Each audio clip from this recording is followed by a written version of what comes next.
This KFAN podcast is sponsored by Builders and Remodelers, exclusive Twin Cities provider of Elements Windows. Get the highest quality windows at unmatchable value. Visit buildersandremodelers.com for more details.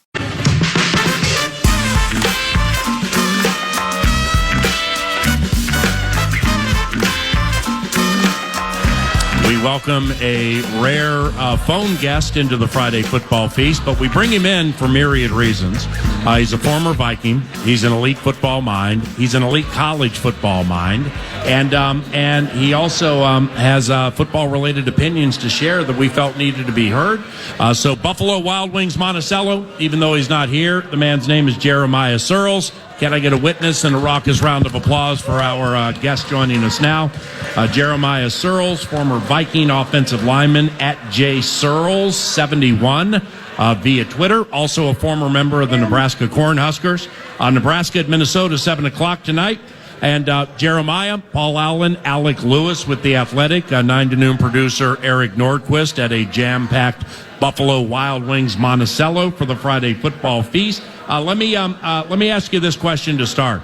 What Husker-related radio and or podcasting duties do you have these days? And good morning. Good morning, Paul. It's good to be with my football-loving freaks, as always. I am back with the radio network. I do the post-game reaction show, the call-in Big Red Reaction. And then I also do a podcast called The Sideline Slice, presented by Valentino's, the pizza of the Huskers, every week. And then obviously we do the O-line committee with Alex Boone every week as well. But love being back around the Huskers. It's a fun time for us to actually be back in relevancy and have this game be really fun. I'm looking forward to this game tonight. Relevancy would be 25th in the country, according to the most recent poll, or polls up. So paint this with a broad brush. How good is your squad? What do you think of the Husker squad into tonight's game? Yeah, I think that for the Huskers team, we're one of the youngest, if not the youngest team in the Big Ten. And so what's been really fun to follow this group is how they've just progressed every single week. And it hasn't been pretty. It hasn't always been polished. But, a lot of the issues that have plagued Nebraska for a long time are, turnovers. They've been turnovers. They've been not being able to find ways to win games in the fourth quarter, not being able to run the football, get to the passer. And I'm just seeing things continue to get better and better with that group every week. So I think this team can be anywhere between an 8 and a 10 win season. But with youth becomes some uncertainty. And so we saw a little bit of that from Dylan Raiola last week with the 3 interceptions, but then he was able to go and win a game-winning drive. So there's a lot of fun pieces on this team. How good they are, I think that's still a little bit unknown. Jeremiah, it's Alec Lewis. Thanks for hopping on, man. I'm going to the game tonight. Not sure I'll be sober enough to really evaluate, but I'm curious, with Dylan Raiola, what is your eval of this guy? I haven't watched any of the tape, but I've always been kind of fascinated. Yeah, the thing with Dylan, and it's funny, a lot of Nebraskans fall into this trap too, is we've heard about him for so long, you almost think he's a senior. And then, so when you watch him, you put these expectations on him of, oh, you shouldn't be making that throw, or man, that's not a good pass, or you're holding on to the football too long, when in reality, he's a true sophomore. He's still learning how to play the game the right way on an every given snap basis. But what I have seen from him is poise, and I've seen that killer instinct that you need out of your quarterback when, hey, game's on the line, got to have it, or got an answer type of moment. And I look back at 2 weeks ago in Michigan State. It's a 3rd and 10. Our offense hasn't been able to do anything. The dude scrambles, hits Barney on a 46-yard, sparks the comeback against Michigan State. Last week, we got to have it moment. He's throwing 3 picks. We're down. We need a game-winning drive. And he puts it on his shoulders and he goes. And so I think that for him, he is just continuing to make less mistakes week in and week out. But what I've loved is his ability to overcome the mistakes in real time, right? So many quarterbacks throw 3 picks and it's just, oh my gosh, here we go in the toilet. He is so resilient. And I think a lot of that comes from the fact that his dad was an offensive lineman, right? A long-time offensive lineman for the Lions, and Dominic Raiola. And so, I can't think of better brain to be in a quarterback than been raised by an offensive lineman for a long time. How often does the former Husker dad, Dominic, it's Nordo, by the way, good to talk with you, Jeremiah, but how often is Dominic kind of rolling around down there in Lincoln? I've seen him at a couple of the games. I think it's a really cool thing. Dylan always pregame. He runs over to the sideline. He gets with his family. His brother's committed to come to Nebraska too, Dayton, and they do a quick prayer on the sideline, and then he runs into the huddle. So Dominic's around quite often. It's great to have the Raiola family, right? Donovan Raiola, Dominic's brother, is actually the old line coach for the Huskers. So, there's just a lot of big roots with Raiola, that name, in Nebraska. And so, it's always good when a program that talks about tradition and loves tradition actually has some grassroots guys that were there in the heydays that now their kids are playing for Nebraska. Yeah, it's a family affair for sure, and kind of finding a local angle. Emmett Johnson, the running back, is actually a Minnesota native, attended school here in town, was not, I believe, offered or even heavily recruited at all by PJ's team. How good has Emmett been for the Huskers? Man, when he went into the portal after last year, my heart sunk, because last year when you saw flashes of what he could be, you were like, man, I'm really excited about when this guy is a true RB1. And he went in the portal last year, and I was like, oh, no, he's going home. I was like, PJ Fleck's going to grab him up and bring him home so quickly. And to see him be able to come back and Coach Rule and Coach Holgerson be able to say, hey, no, you're going to be the guy. And then to watch him actually grow into that guy and be a threat out of the backfield. You're seeing his cuts. His vision is getting better every single week, being able to press the holes and cut back, being able to swing out and pick up in protections. He's becoming a true complete back for the Huskers, which our RB2 and RB3 situation isn't great. And so we're very lucky to have Emmett Johnson, because without him in there, the run production has seemed to drastically fall off. Jeremiah, as you kind of prognosticate this game, what matchup is most interesting to you positionally, player-wise? Again, if I'm just curious if I'm available to actually watch it. Want to know what to look at. Sorry.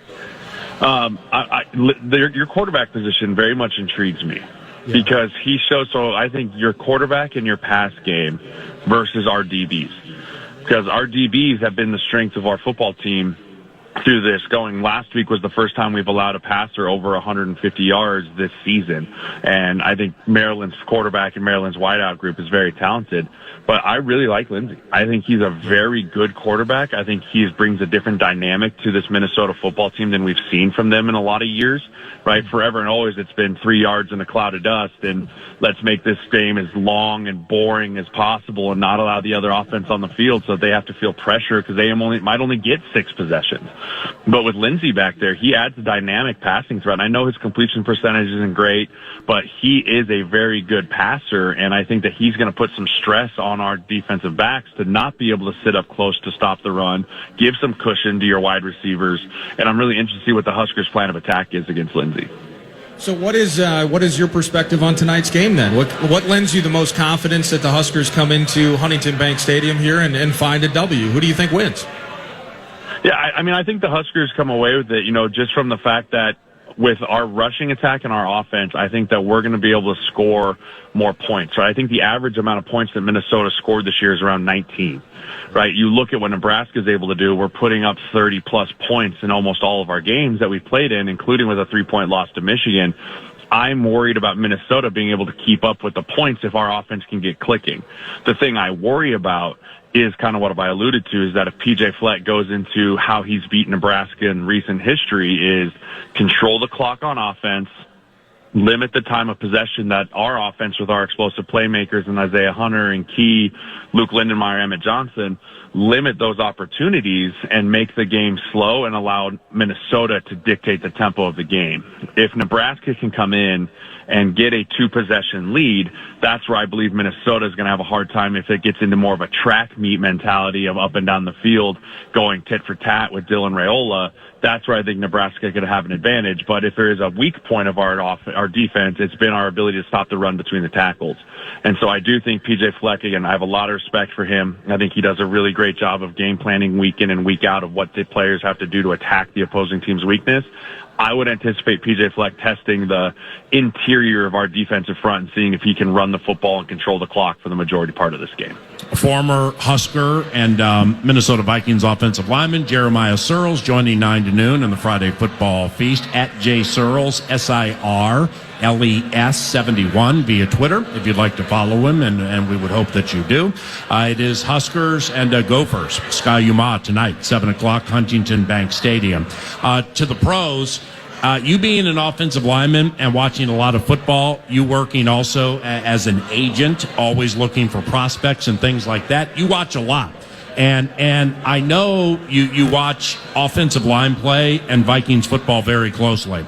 So with that said, the last time the Vikings played, they beat Cleveland with Blake Brandel playing center for the first time at any level in his life in a National Football League game against a friend of yours, Malik Collins, a veteran who still is an absolute load on every single play. What Brandel and that offensive line in the last game, what'd you think, Jeremiah? I mean, as a career backup and a guy that had to come in and spot start, so much respect for all of those guys, from Walter Rouse to Joe Huber to Justin School. I mean, all of those guys, Blake Brandel that stepped in. And to be honest with you, Paul, when I watched that game, and I've seen I talked about it right after the game, I think center might be Blake Brandel's best spot. Right. I mean, when he had to start the most games there at left guard for us last year, teams started to realize, hey, if we can get him out on the island and make him move his feet and do twists and stunts, like that's where he had a little bit of an Achilles heel.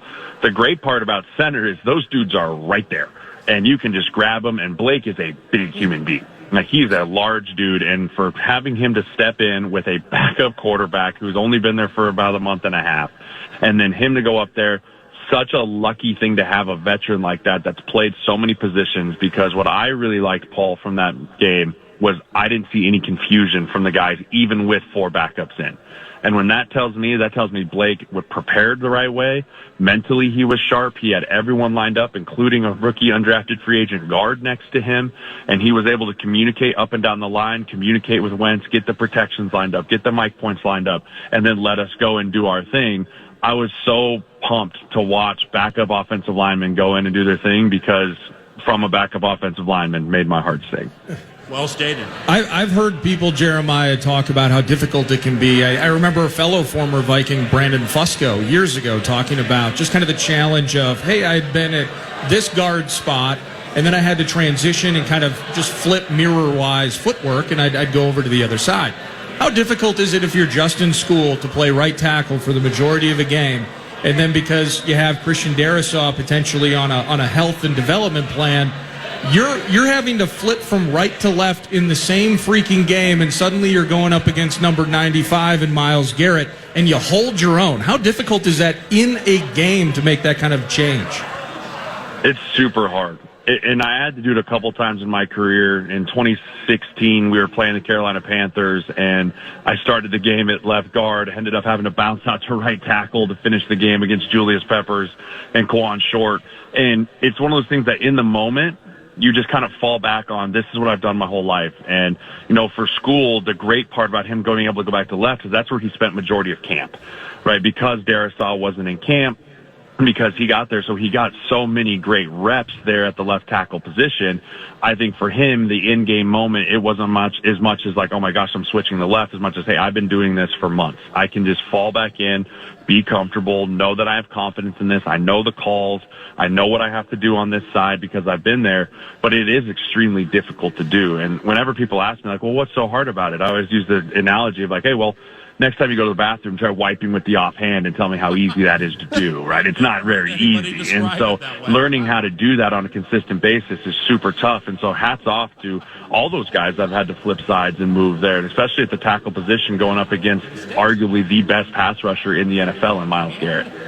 Jeremiah, I know you eval a lot of guys. What was your kind of thought on Donovan Jackson pre-draft, and then how have you – like, what did you think of the first couple games that he played, first few games, even the one with the wrist injury? Yeah, I love Donovan coming out of college. You know, I think for him, he showed so much when they asked him, and they go, hey, we need someone to bump out to tackle here. Donovan, with Simmons going, Josh Simmons going down. They tried a couple players. It didn't work, and they're like, listen, we're trying to make a national title run here. We need you to bump out to tackle. Completely selfless, knowing that it might hurt his draft grade because he is a guard. He said, I'll do it. right, goes out there and looks very well at tackle. And I think that was what bumped him into that first round, was him showing that versatility and that willingness to do whatever it meant to help the team. And then watching him go out there and perform very well against Chicago in a tough spot. And then he had his lumps against Atlanta, right? But you're seeing that's going to happen with young players. But you can see the potential with him, with the body size, with the body shape, and then also just the mentality, right? Watching that interview this week where he basically was like, oh, you can just cut my wrist off and I can play, right? And they're like, well, yeah, but he's like, no, I don't care, just play. Like, that's the mentality you want from your offensive lineman is, I don't care, can I play? Yes, and not worrying about the but that comes after it. And I think he's going to be a great one for us for a long time. Last one, Jay Sirles, and thanks for the time. Yeah, by admission, so this would be FIPA, Fairness and Pro Football Focus Act. Nordo and I don't subscribe to Pro Football Focus. We never use it as a reference point. We know what it is. We know how to analyze it. You've heard both of us, yours truly a little loudly over the years, get frustrated with those who take the Sunday night PFF grades off TV copy, make it gospel, and formulate opinions for the entire week. That's lazy and irresponsible, at least if you're in the analyzing business for profit. And then so following Jeremiah at JSirles71 via X, you're all over Pro Football Focus right now. What's gotten under your skin? Yeah, the biggest thing for me, Paul, is I hate what it does to young players. And I'll use Donovan Jackson's a great example, right? And it more is for the long lines of like younger players that are lower drafted or undrafted free agents getting their chance to play. Here's what happens. A young player gets out and has to play 2 or 3 games, and he plays pretty well, but PFF grades him poorly. Well, what happens is a drumbeat starts on Twitter and on Instagram from the casuals that use that as gospel, and they start going, why is this dude the 34th ranked guard, and why is he playing for us, and and that starts to build a drumbeat. And when that builds a drumbeat, well, then it starts to catch on to beat reporters. It starts to catch on to people that actually will ask the coach that question, and then it gets put up in the media and he asks the coach. Well, the coaches don't care, but who does care is the owners, because the owners are afraid of only one person, the fans. That's it. And so if there's this big drumbeat going about why is this guy playing, why is he playing, his PFF grade is this, and that can grow and grow and grow, it can actually derail a player. It can derail a player's career because now he's hearing it from the noise and he's hearing it from there, and maybe a coach is now having to make a decision because an owner or a higher up is saying, hey, we need to find someone better than this guy, when he's a developmental guy that has a bright future in front of him, and it can kind of pull away from the positives of that player because people take the PFF stuff for gospel. And I have a really hard time with PFF grading offensive linemen specifically, because you can go look at a guy that had 0 sacks, 0 hits, 0 hurries, and he has 100% pass blocking efficiency grade, and it's like, oh, he scored a 43. It just doesn't make sense to me. And when you look at that kind of stuff completely out of context, which most people who look at that aren't watching the tape, and they're not looking at, oh, okay, well, he got beat late because it was a 3-step drop and he jump set to the offense. He jump set the guy because that's what he's supposed to do, and the quarterback held onto the ball and he gave up a pressure. Oh, the hell with that guy, right? There's so much contextually that goes in a play-out and play-out basis from every position, from a DB having, hey, jam him at the line of scrimmage and he misses a jam, or, hey, you're sinking here and he gives up a short. There's so much schematically that goes in on a play-out basis that it's almost impossible for me to believe that the people that are grading those things within a day of when the game is put out can actually watch the film from a truly technical standpoint and go, oh, this is what happened, instead of just slapping a grade on and moving to the next guy. Jeremiah, as an agent, have you ever had to communicate like with a client or someone you're recruiting in some capacity, like and go through this subject with them? Yeah, a lot, especially in the college football era now with NIL and transfer portal, and college football uses PFF more than the NFL just because there's so many kids. Yeah. There's such a large pool versus the NFL. It's big, but it's not enormous like college. And so having to talk to those guys about, hey, why is this happening? What's going through here? And I've even reached out to people that are gospel PFF people and posted on Twitter every single week. I go, hey, watch the tape with me. I will gladly watch the tape with anyone that wants to talk about why I want to disagree with a PFF grade. Watch the tape with me. And so when I talk to the players, I go, listen, the people that are making decisions, and this is why you should also hire me as an agent, that can actually watch the tape and talk football with other football people can overcome those grades. If people that just use PFF as gospel, you're going to have a really hard time having football-related conversations with those dudes because most of the times those guys don't know ball. Well, that was fantastic. Let's do this more often. Thank you very much for the time, and have a wonderful weekend. Okay, Jeremiah? Absolutely. I appreciate you guys. And as always, go Big Red. Hey, stop that. Hey, Jeremiah Sirles, man. That was some good football information right there. Second half of the radio presentation is around the corner. We get back to the Vikings and the Philadelphia Eagles, and we will do that after a short pause, which into the pause includes the producer, Devin Ward, giving out some money. We call it the cash thing. That's right. PA, the Fan, and 2 Minute and Junk Truck want to give you a shot to win some bonus bucks with our National Cash Contest. Enter the keyword credit at KFAN.com now for your shot at winning. That's keyword credit. Enter it now at KFAN.com.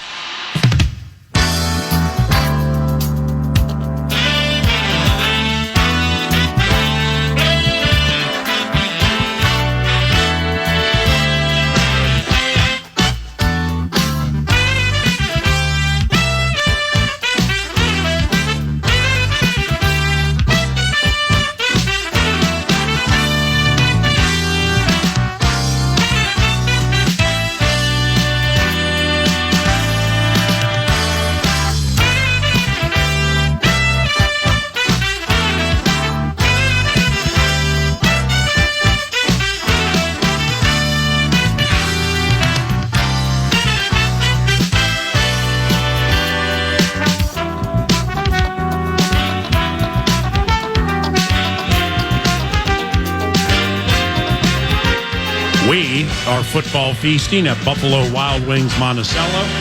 Packed house per usual for Monticello. This not only is the biggest crowd, 9 to noon, and the feast is had at Buffalo Wild Wings Monticello because the patio sold out. I think this is the biggest crowd that we've ever had in the history of the Friday football feast. I mean, Buffalo Wild Wings Savage.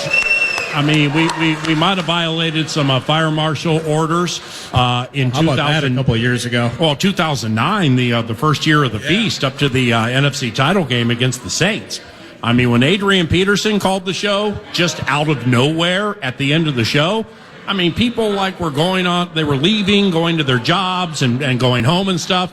Well, they heard Adrian, and 50 people ran back in, and it got all crowded and everything. So that comes to mind, but we applaud you. Yeah, thank you so much. It's phenomenal. And it's not just coming out today. Thank you very much for following and listening to KFAN. As long as you guys have, there's a difference between broadcasting and narrowcasting, and we broadcast. And we don't do it, and we don't do it to the level at which we do it without listeners like you. So thank you very much. Thank you. On behalf of most or all of us at FM 100.3 KFAN. Hey, and a round of applause for Buffalo Wild Wings, by the way, and I'm going to tell you why. The wings, are you smelling these wings too? I just ate some. Oh, really? I mean, I'm starving. I mean, I'm sitting here. It smells so good. So we're going to do a trivia contest as part of Vikes Bites coming up soon because we're off a bye. All right. So Alec, who covers the team for The Athletic, I call the games for KFAN. Nordo does Vikings Fan Line.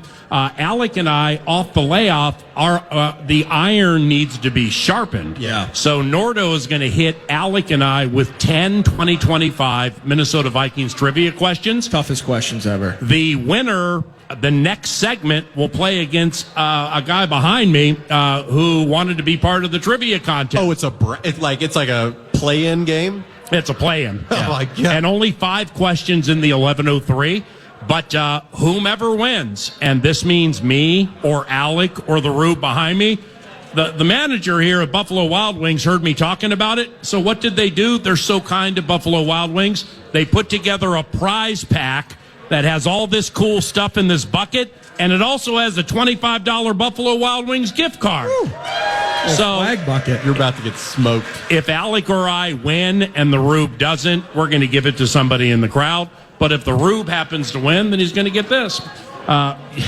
Well, you're actually going to be by a Buffalo Wild Wings Dinky Town this evening, so you might want that gift card, right? I'll be stumbling in there with my gift card. I can't wait. Marketing director's like, honey, no, we don't give away gift cards, okay? We eat salads after our European trip. Are you kidding me with this bloody mix? It's unbelievable. Yeah, we're gonna need that for the tailgate tonight. Manager guy over there, round of applause. Thank you, brother. Man, that was so nice of you to do that. Very cool. Very cool. All right, let's see. Let's zip through the first part of what we call the YA doc.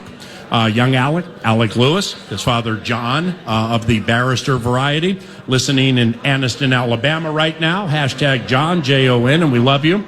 And Alec's inclusion is courtesy of Steve's Appliances and stevesappliances.com. By the way, singing Immortality, Johnny Holm is here with us. If anybody's seen him perform, round of applause right there, bro. That's 50 years. That's 50 years on the stage with a microphone, man. Wow. I don't care if you're playing U.S. Bank Stadium or Bogarts or a bowling alley, man. To do that for 50 years, round of applause for me, man. These gigs are hard to find and the lines are long. Very, very well done. So Alec puts together our new version of a Tolstoy, and that is he'll email Nordo and I a document with just wide-ranging opinions and facts and analytics about the Vikings and their upcoming opponent. It's voluminous. I mean, it's all over the place, man. When you write that, are you above 0.08? I'm glad you asked that. There are you read some of those lines in there, didn't you? No, but I'm. We have 6 F-bombs in there. You write angry. Yeah. Well, it's you can feel my emotions. You can feel my emotions probably in this document every week. I was thinking sending you guys it this week. I'm like, hope nobody leaks this document because there's some people, there's some harshness to it. All right. But no, I watched the film. I went back and watched the Eagles Vikings from 2023. It's what you got to do. Okay, let's start here. Do not take. Now this is a wide receiver for the Eagles. Do not take Devontae Smith lightly. Yeah, I mean, Devontae Smith, like, all the conversation is A.J. Brown, and he's been disgruntled with the way the offense has produced there. But Devontae Smith, I mean, everyone here knows, like, this is not me saying anything that people here don't know, but the guy is uber talented, and so if you're loading up on him and Devontae Smith is free, I mean, he can make things happen after the catch. He can beat linebackers in space. Just have to be so, like, he is a weapon. He won the Heisman. He's short in stature, but he's so talented. So as you watch the film, you're just like, this guy is elite. He's Jordan Addison-ish. You just got to be mindful of him. Devontae Smith scored a 63-yard touchdown early in the game, 2023 against the Vikings. Yeah. It is a career long for Devontae Smith for reception, 63 yards. Also, Jake Elliott in that same game, their kicker, he hit from 61. Wow. That's also a career long for him. So Devontae, I mean, when these guys are happy and healthy, you got to be careful. Ain't no doubt about it. Question is, we know the offensive components are healthy. The question is, are they happy? They're on a 2-game losing streak. There seems to be a little infighting. That's all part of Alec Lewis's doc that he sends to us. Where do you want to go next? Well, I want to stay specifically with Philly's offense, but their version of the moving company. Yeah. This stuck out to me because it's been a focus of mine as well this week. You wrote Jordan Mailata, the left tackle, not looking great to start. Beat across face in pass pro, then in run game, got cooked by Brian Burns, and then just almost a question to yourself, maybe Burns was on one? But throughout this season, just reading and digging into it, whether it's Mailata on the left, and again, we talked about them actually being out-physicaled, despite that not being a word, by the Giants a week and change ago. Whether it's Cam Jurgens in the middle has not been up to snuff. Replacing Mekhi Becton with Tyler Steen, I think, is a problem. Mm-hmm. The health of Landon Dickerson in question, and Lane Johnson looks old. Like this offensive line, we're talking like a culture shift in terms of what they've been able to get or not get out of Philly's offensive line. What do you think? Yeah, I mean, they're averaging in the run game 1.5 yards less before contact than they were last year. So, like, now that is not just an O-line stat. The running back plays a role in that statistic, but there is no question that the O-line has been a point of, they need to be better in Philadelphia. Like, I was speaking to our beat writer in Philly, Zach Berman, the other day, and he's just like, yeah, I mean, between Brett Toth at left guard, Jordan Mailata, I mean, Kayvon Thibodeau gave it to Jordan Mailata a couple times. You mentioned Cam Jurgens, who I like. I like Cam Jurgens, but do think from a vertical push standpoint, he's got to be better. And then, not having Mekhi Becton, when you don't have a 6'7", 350-pound dude mowing people down in the run game, it's going to affect you. And I'm with you in terms of how we talked about it at the top.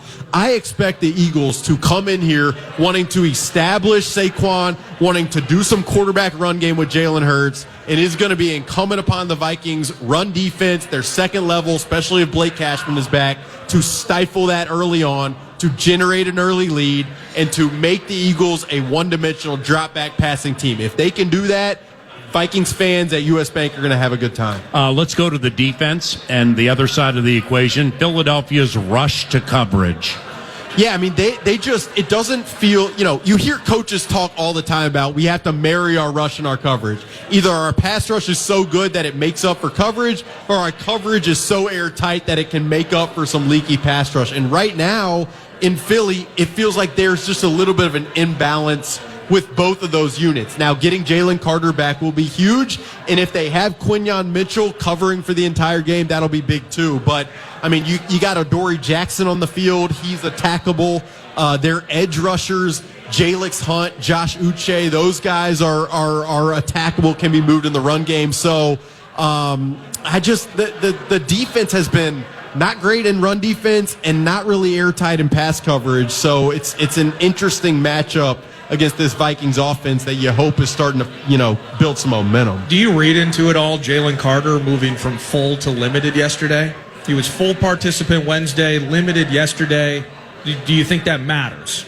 Or just playing that game maybe similarly to how we would? Yeah, not quite. I mean, it's like the Christian Darrisaw. Some days he'll be full, then he'll take a DMP to kind of recover in some capacity. Jalen Carter said, I believe, on Wednesday, I'm going to play in this game. Right. And unless there's been a crazy departure from that, which is probably why you don't want players saying that, I'd expect them to be fine. We talked about it just a bit earlier when we were doing IHOP in honor of Paul and talking about fantasy tight ends. Dallas Goedert, I believe, with 5 scores this year.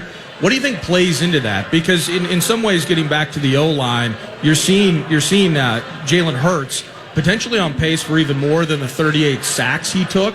And I'm just curious in terms of, because the passing statistically is about on par with what it was a year ago, but I can't tell whether it's a vision thing, it's a cohesive thing in terms of Jalen connecting with both A.J. Brown and Devontae Smith, or if there's a little nookie-blanky there with Goddard, but Goddard getting really the lion's share of red zone opportunities and some of the explosives in the passing game. Yeah, if you look at this Eagles offense, the one thing that they kind of do well is in the red zone. I mean, they've designed some red zone stuff pretty well.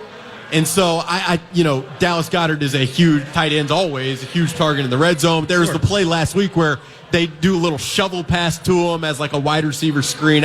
They like using them in some creative designs in the red zone. So that's going to be the other aspect for me is like how often are the Eagles finding their way to the red zone? Because when they do, they can be pretty efficient down there. Keely Ringo, corner from Georgia. I think in his third year, he was like a third, fourth round pick.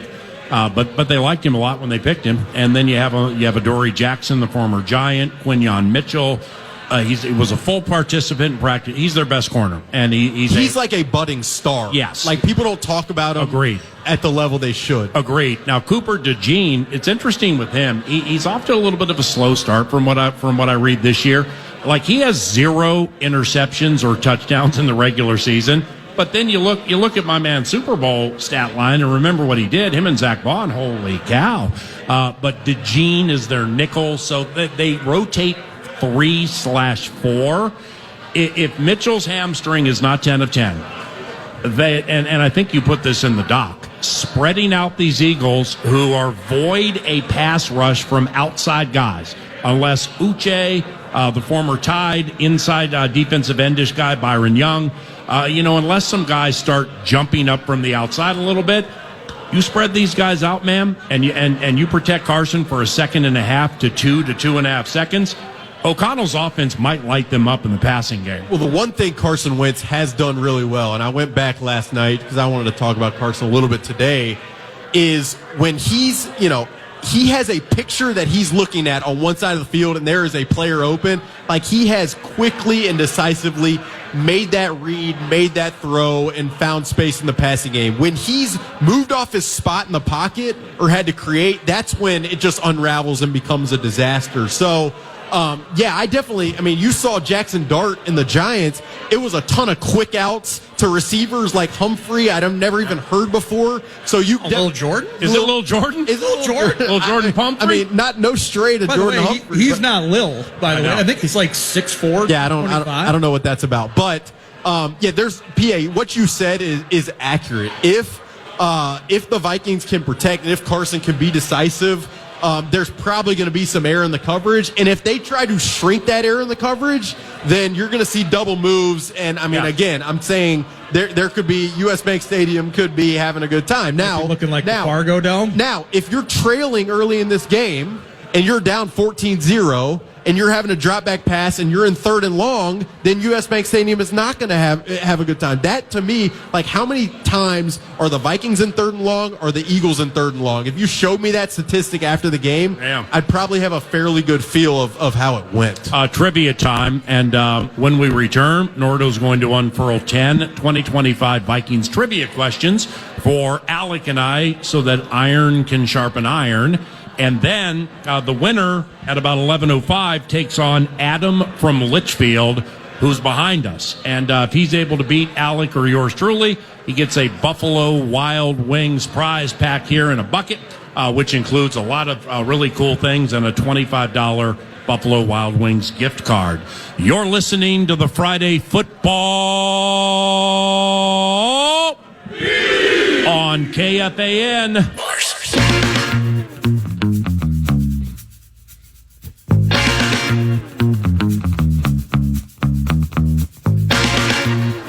Welcome back. 10:55 in the neighborhood. The neighborhood is Monticello, Minnesota, and Buffalo Wild Wings for the Friday Football Feast. Now, we are going to have a feast next Thursday. So here's the deal.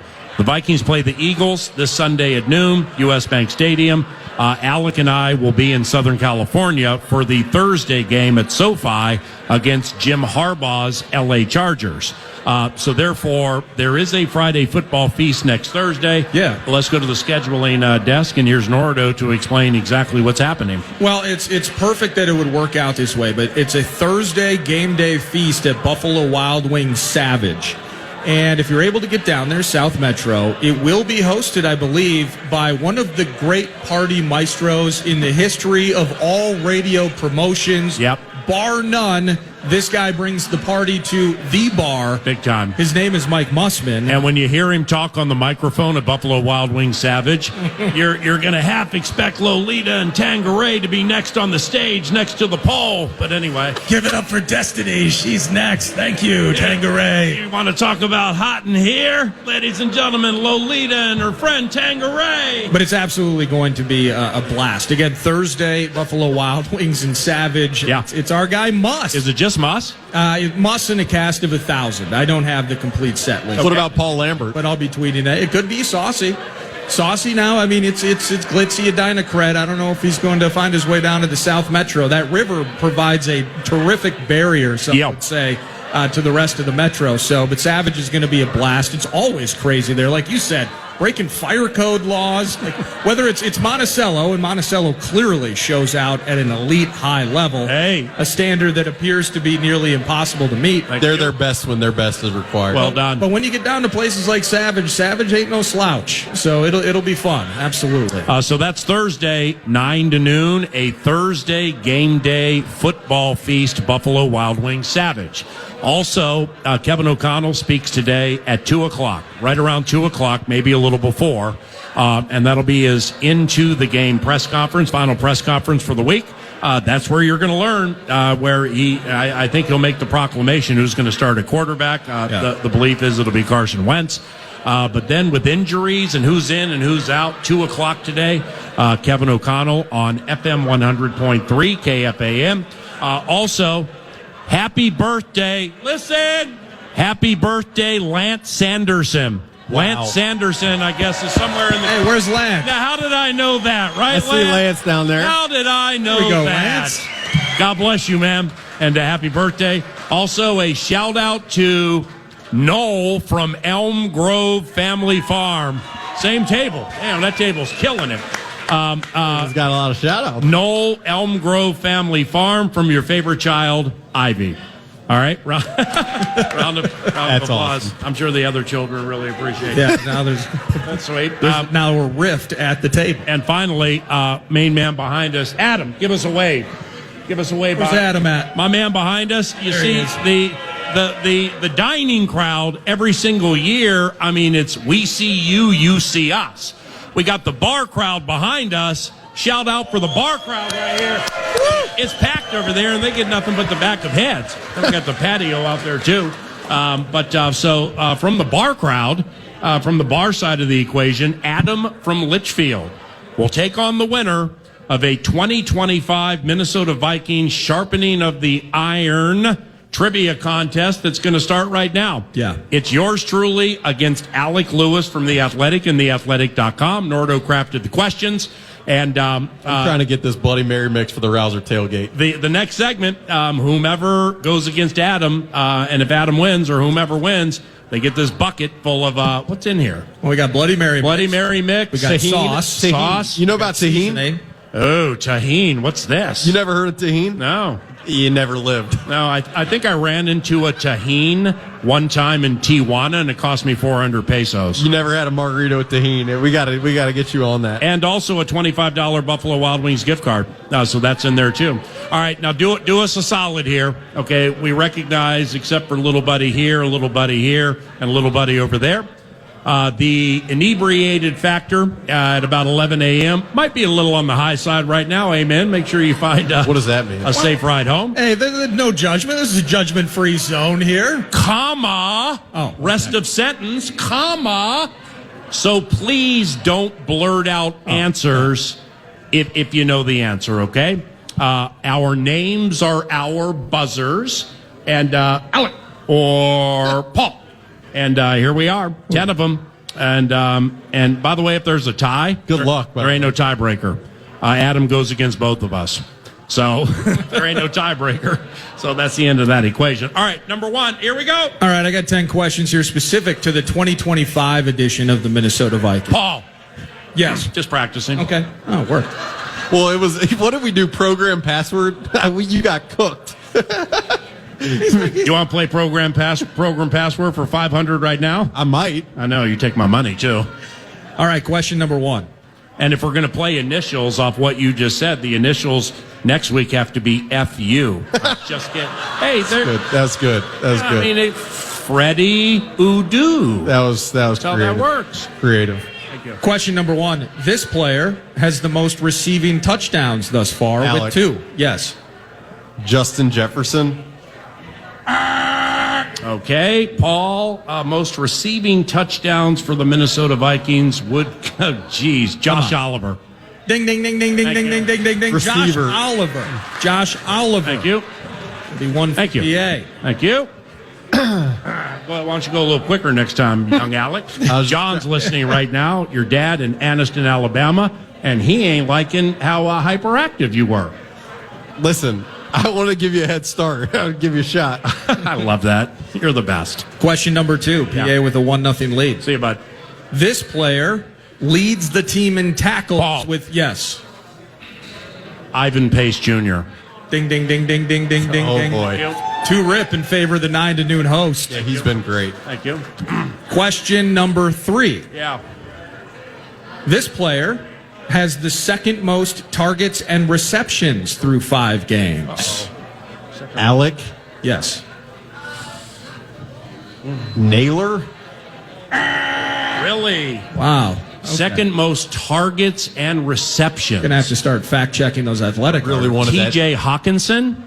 Ding, ding, ding. Let's ding, go. ding, I'm ding, ready ding, for the ding. game. It's been a bye. This is awful. Man, this is the iron's an getting absolute. sharpened. This We're is an sharpening absolute irons, runaway. what we're doing. I believe Adam and Litchfield just start practicing against PA. Old people, about over. unite. Yay, old people, unite. This is Joe Flacco, A-Rod, Max Scherzer, and me. These aren't the type of questions I'd be good at, though. Like, if you were like, who is the outside linebackers coach? That would be good. Okay. This is not that question. Okay. Question number 4. Please get on the board. Thaddeus. Yeah. 3 different players have returned kicks. Name them. Oh. Paul. Alec. Ooh, Paul was first. Oh, Miles Price. Yes. Ty Felton. Yes. Ty Chandler. Ding, ding, ding, ding, ding, ding. give him the answers on the front end. I mean, do you want me to copyright Rush Limbaugh? Should I tie one side of my brain behind my back to give him a chance? This is brutal. This is a bloodbath. It's actually Tie half embarrassing. my brain behind my back. How about this? Can you do this, Alec? This is a similar type question. Stop cheating and looking at his phone.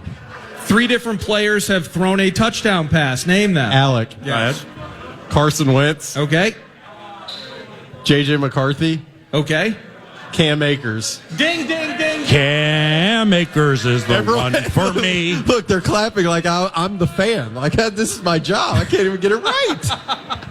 All right, this question, it's 4 we're to halfway 1 home. in favor of the host. Okay, so if I get 2 more, game over. I'm just going to admit that I am not 100% sure that this number is correct. But That's always I'm great about 80%. as the person who does it. Alec Trebek used to approach Jeopardy the same way.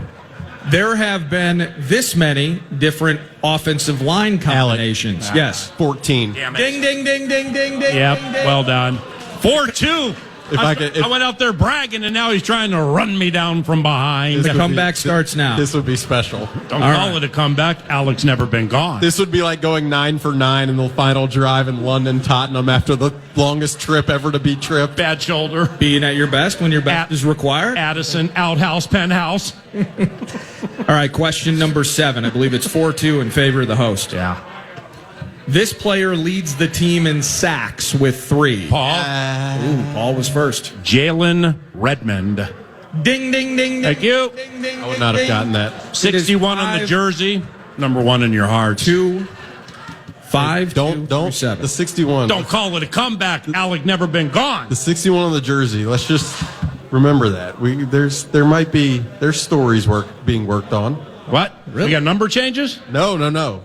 Got features? There's features. Got 5,000 The yards? Athletic, we do features. 5,000 words? Oh, okay. College coach intel? Well, didn't he have a blood clot or something? Like, He's navigated a lot. Yeah. Jalen Redmond. Not really. I mean, we're joking around a lot here. When the Vikings got Jalen Redmond, quite honestly, I had no idea who he was. At all. I mean, what an awesome casting of the gays by Kwesi Adolfo-Mensah and his staff. It was Ryan Grigson. Was it? Ryan Grigson took his name to Brian Flores. Brian Flores has said, "Are we really doing this?" Yeah. And then he watched him and he's Yeah. like, "All right, we're doing it." And then last year, it's either a sack or a tackle for loss. He's like jumping up out of nowhere. So Yeah. those are great stories the NFL gives that some other sports, hockey does too, maybe baseball after you wait. Z Boom for sure. Yeah, for sure. Z Bouillon. And also, quite honestly, Matt Boldy. It had to be somebody who gave up on him as a middle schooler. Well, he's the greatest. And he just, like Jalen Redmond, and he just absolutely All right. turned it around. 5-2. Is his All right. All right, 5-2. I got 3 more questions for you. Stop looking at Nordo's phone. Why don't you start just ringing in and seeing if you got it? Hey, well. got no shot. I don't. Ryan Wright had a long punt of how many yards? Alec. 77, For game the win. over. For a ding, ding, ding. Thank ding, you. ding.